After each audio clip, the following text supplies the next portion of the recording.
I try to take away arguments. Like as they approach, I try to make a video to take away the argument. Like I recently have like, all right, you're pretty. Like I mean, I'll be the first to say, Tess Holliday's got a very pretty face. I personally think so. Okay, you're pretty. You know, like I don't find her body aesthetically pleasing to me, but plenty of people do. Obviously, you know, like so. It's hard for her to say, accept body positivity, accept me for me, when she's got 2 million fucking followers.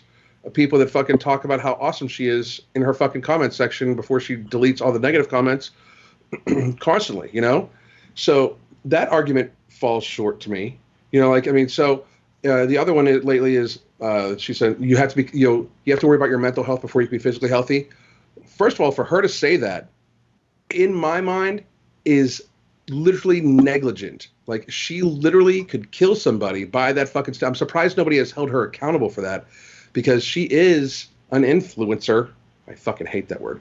But she's an influencer, and she is telling people that before you can get physically healthy, you need to get mentally healthy. That somebody on the brink of death from eating themselves to death, trying to get themselves mentally healthy, cannot fucking happen. I mean, like, and I was as somebody that deals with food addicts daily, like mine and my wife's company deals with almost the majority morbidly obese people, getting them to health, trying to help them get to healthy weights.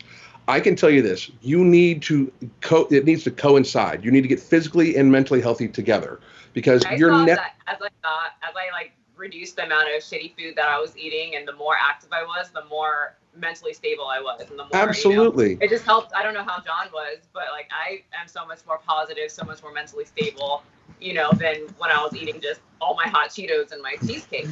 Well, eating crap food in general fucks with your hormones. It just does. And Dash talks a lot about that. You do a great fucking job. But also, first of all, it's very hard for a morbidly obese person to lose weight just in general, because in today's diet, especially with the normal American diet, it's very, very high in sugar, like 200 to 250 grams of sugar, at least in a day.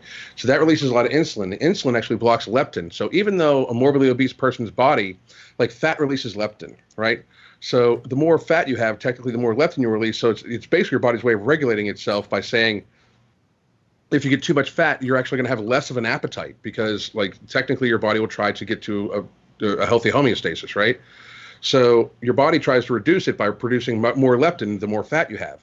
But since we have such a high sugar diet, since we have such so much refined sugar in our diet, more insulin is released, and insulin blocks the effect of leptin to the brain. So therefore, leptin is what tells the brain normally that you're full, right? Like, don't eat anymore. So since we eat so much sugar, we block that shit. So a morbidly obese person eating a ton of sugar is always still going to feel hungry even when they're not. So they're just going to keep eating more and eat more. So it's almost against them biologically. So we actually employ a lot of what Dash talks about. We actually get rid of sugar, all the sugary shit in your diet. Don't drink your calories, because drinking your calories is almost always refined sugar, almost always, right? So don't drink your calories, do shit like that. But to get mentally healthy, you have to get physically healthy, because eating that much sugar in general just fucks with your hormones so fucking bad. And then when you don't work out, like, you're not getting dopamine released. Our bodies are used to running, jumping, doing shit like that. We evolved to do that shit, right? So when you just sit on your ass and you play fucking PlayStation, which I love PlayStation, don't get me wrong, but when you sit on your ass and you play PlayStation, I mean, there's no endorphin release, there's no dopamine release. I mean, it's just shit. There's shit that doesn't happen.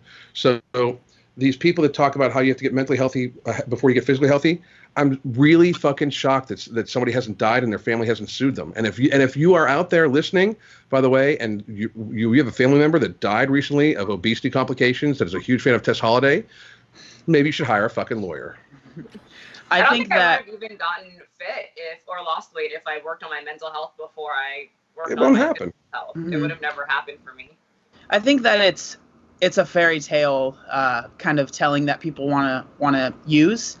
I think, and on top of that, it might be a little bit of just being lazy, but I think that what I've always said is that if you're going to try and lose the weight and then work on your mental health, I don't think that's the best way to go about it either, because a lot of people that have a lot of weight to lose think that losing weight is going to be a magic bullet that's going to solve all their issues. That's dangerous as well. And so what I think what people should do is, one, understand that losing weight will help a little bit, without a doubt, and probably a lot, to be honest. But it's not going to solve all the issues. So, right, if we want to talk about perfect world, work on them at the same time. There's nothing wrong with that, right? Like, you need to understand that, yeah, losing the weight, it's going to be, especially if you're morbidly obese, it's going to be a huge life gain, right, for you. You're going to make a lot of life gains because of losing the weight. But it's not going to solve every issue that you might have. So understand that as you're losing the weight. That's what I always tell people, because people will, I get messages all the time of people that are trying to lose weight, and they're just like, what's it like now that you've lost the weight? And they expect me to be like, life is rainbows, butterflies, unicorns, and, everything's great. It's like, no, life is definitely better. Like, people, they almost expect when I lost the weight, they're like, oh, do you get more attention from females? I'm like, well, yeah, but that doesn't, does that upset you? No, it doesn't upset me, because I understand I wasn't attracted to morbidly obese females even when I was morbidly obese. So it's like, I put in the work, and now you're gonna get some hate mail for that shit. Yeah, for not being attracted to. When Michelle talked about that in her video today, didn't you? When it was coming out of your mouth, John, you're supposed to be attracted to other fat people, otherwise you're fat phobic. Yeah, I actually did. I talked about that. It was a couple years ago in a Q&A that I did on my channel. People got upset about it, but I'm not gonna sit here and lie. Like, it's just, I literally never had a girlfriend until I was 20, 21 years old, because the girls that were attracted to me, I wasn't attracted to them, so I was perpetually in the friend zone, because I'm trying to get with the hottest girl at school, and they're not trying to be with me. You know what I mean? Like, that's just how it was. But I mean, would it upset you when they weren't attracted to you because of your weight? Oh yeah, I think that, I would be lying if I said, oh no, that didn't upset me, because it would frustrate me, because I'm like, man, I'm way cooler than that dude. Like, just because he has muscles, he's getting the girl, when I'm way funnier, I can play drums. You're pointing to me in the screen, like the supposed to be pointing. Well, I was pointing at you, because you're the guy. You have facial hair. I can't grow any facial hair, so that's it. It's the victim mentality. That's where you live when you are morbidly obese. A lot of people. Morbidly obese, and you're not ready to make a change. You're living in a victim mentality. And that's where I think a lot of people that are in the fat acceptance community, that are in, health at every size, especially, because I think health at every size is like the fat acceptance, like on steroids, it seems like, from what I've seen.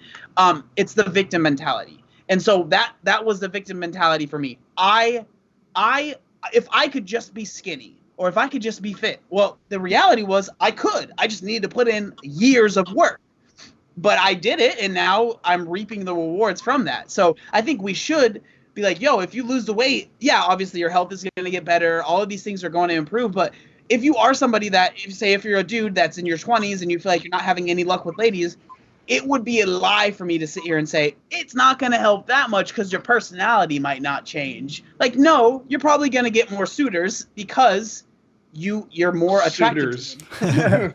I like that. Suitors. It's like having more money. If you have more money, it's not going to solve all your problems. So if you lose all the weight and you're still mentally fucked, it's not going to answer all your issues.